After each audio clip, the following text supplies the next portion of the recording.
Hello guys, welcome back to my channel once again, Elves TV. So to this video guys, ayan, papakita lang ako ng ng aking kaganapan sa araw na ito. Ayan, pagkagising ko sa umaga, yan kaagad ang aking pinupuntahan, ang kapirasong garden ba yan? Alam niyo, natuyo na yung mga bulaklak, hindi kinaya yung init. Lalo na paghapon guys, pag yung damo na yan, yung bermuda, pag inaapakan mo, malutong sila, sobrang lutong. Kaya umaga't hapon ko silang dinidiligan. So ayun na, 5 PM pa lang dyan, kaya ganyan, medyo madilim pa, pero sikat na yung araw niya. Against the sun lang ako, kaya madilim na yan. Dinidiligan ko na nga siya para wala pang araw, kasi sobrang init. Nakakapagpaaraw lang ako pag winter. Ayan, bibilag ako sa araw. Ayan, wala na yung mga bulaklak. Kinat ko na kasi yung amo ko, nilagay niya ng fertilizer. Kinabukasan, nangalanta lahat. Bakit daw nangalanta? Sabi ko, anong ginawa mo? Nilagyan daw yung fertilizer. So nandiyan, namumuti ang fertilizer. So nasobrahan siguro, ituro daw sa kanya. Labis na yan siya nagtanim ng mga bulaklak dyan, yung mga may rose pa, mga bulaklak, yung gumamela. Ayan, wala na mga dahon, tuyo na. Kaya sa inis ko na lang, nananahimik na lang ako. Kasi nga na parang naluto siya sa fertilizer, ang kulit. Tapos ako ang tatanungin niya, bakit daw ganun? Kasi kung ba't mo tanungin yung sarili mo kung anong ginawa mo? Sabi ko na wag lagyan ng fertilizer at mamamatay. Yung damo ang tumaba, hindi yung halaman. Hindi yung puno ng gumamela. Wala na yung gumamela. Wala na siyang dahon. Wala na kayong nakikita, diba? Pinutol ko na. Pero may man siya, may soy pa siya. Yung isa sa yan, yung maliit na yan. Ganun din nangyari. Dalawang bulaklak naman yun. Natuyo rin ng mga dahon. Green na green pa siya, pero ang lutong-lutong ng dahon. Parang naluto siya sa init. Sobrang init. Kaya yan. Tsatsagaan ko pa rin siyang diligan para mabuhay. Yan ang aking gawain sa umaga pagkagising ko. Diretso kagad ako dyan nagbibili ng kapirasong damo. Ay naman yung sa taas ay ilaw. Solar yan. Solar ba? Hindi talaga dyan hindi talaga nagtatagal yung mga halaman yan. Every winter nagtatanim. Every winter. Ayan. So ito na nga ako guys. Hindi ko na napakita sa inyo yung paghimay ko ng saluyot. Nakalimutan ko. So i-blender ko sana yan para mabilis. Nakita ng amo ko itong panghiwa na yung pagtadtad na yan. Sabi niya, ganyan daw ang gawain ko. Sabi ko, hindi parang pag kinain mo yung magaspang. Eh, di bahala siya. Ayan, kaya sinunod ko siya. Ang ginawa ko, hinimay ko yung saluyot na yan, isa-isa, yung dahon niya, isa-isa, napakarami yan. Siguro mga dalawang oras din akong naghimay ng saluyot. Dahon ng saluyot. Tapos, siyempre, hinugasan ko muna yan, 5 beses. Tapos, sinala. Pinatulo ko ng husto. Pinatuyo ko pa yan kasi pag ginanyan mo siya ng basang-basa, sobrang lagkit niya. Ang hirap niyang ganyan yung pag basang-basa siya. So ayan, para lang akong naglalaro, diba? Hanggang sa mapinon talaga siya ng husto.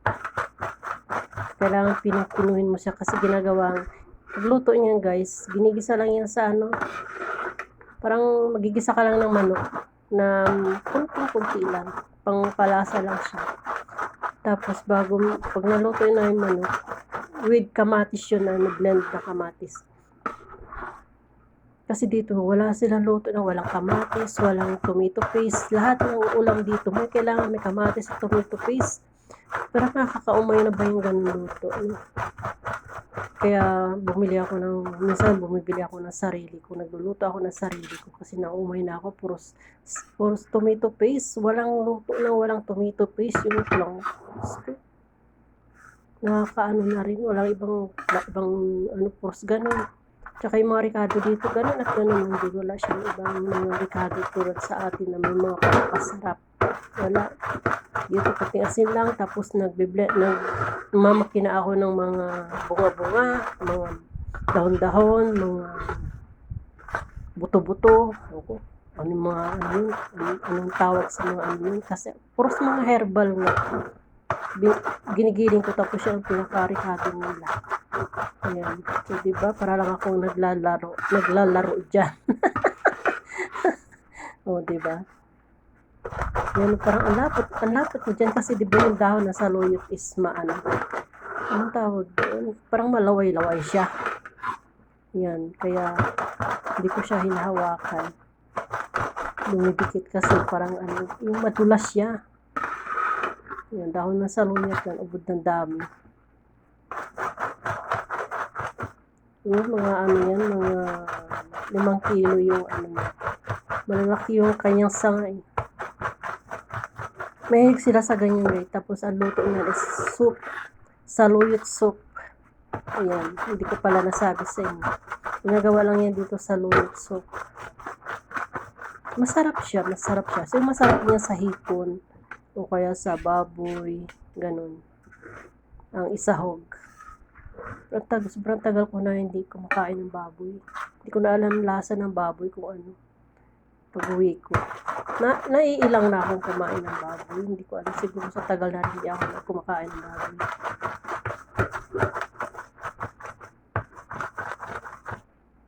Ayan guys, para lang akong naglalaro. Wala, may upload lang. Nagbibideo pala ako. Ay pala hindi naka-on yung video ko. Tapos may binabalatan akong isang prutas na matinik siya na hindi mo siya pwedeng hawakan. So hirap na hirap akong magbalat. Tinatawanan ako ng amo ko kahapon kasi nga nakita niya ako kung paano ako magbalat. So tinuruan niya ako. Yung ganun lang pala kadali. Tapos akala ko naka-video ako. Hindi pala. Kaya yun, hindi ko na isama dito.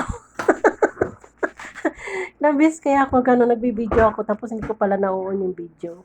Kaya sayang yung effort ko. Buti lang ganun lang ang effort ko, no? Ayan, kumukuha na nga ako ng plastic, ipaplastic ko siya. Tapos na yan, ipaplastic ko na siya. Bali, 3 lutuan na yan siya. Ilalagay ko siya sa freezer para pag niluto, ayan, ready to cook na siya. Ayan, diba?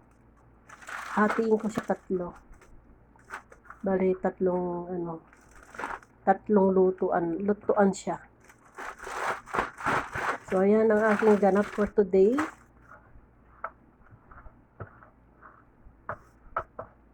Pero hindi masarap lutuin yung ganyan na yung hiniwa-hiwa. Mas gusto ko pa rin yung biniblend siya kasi pino talaga siya. Walang masalat. So, ayun guys, tapos na ako sa loyot. Nandito naman ako sa aking mahiwagang gold takuri. Oh, saan ba kayo nakakita dito? Karamihan dito gold. Picture gold. Kutsara gold. Gold plated pala. Pero in fairness gaya, hindi ito kahit kuskusin mo siya ng hindi siya naalis yung kulay niya. Bibili nga ako nito. Uwi ko na Pilipinas. Natutuwa lang ako sa takuri ito goldie. Pero hindi siya kahit kuskusin mo siya ng gusto, hindi nawawala yung kulay niya. So ayan pala yung yung ginagawa ko, iniinom kong tea. Ginagawa ko siyang tea, yung balat ng orange, tsaka yung, napanood ko lang yan sa isang, ayan na siya, ito na siya. Sa isang vlogger na, siya, pharmacist. Ayun, doon ko siya sa kanya natutunan.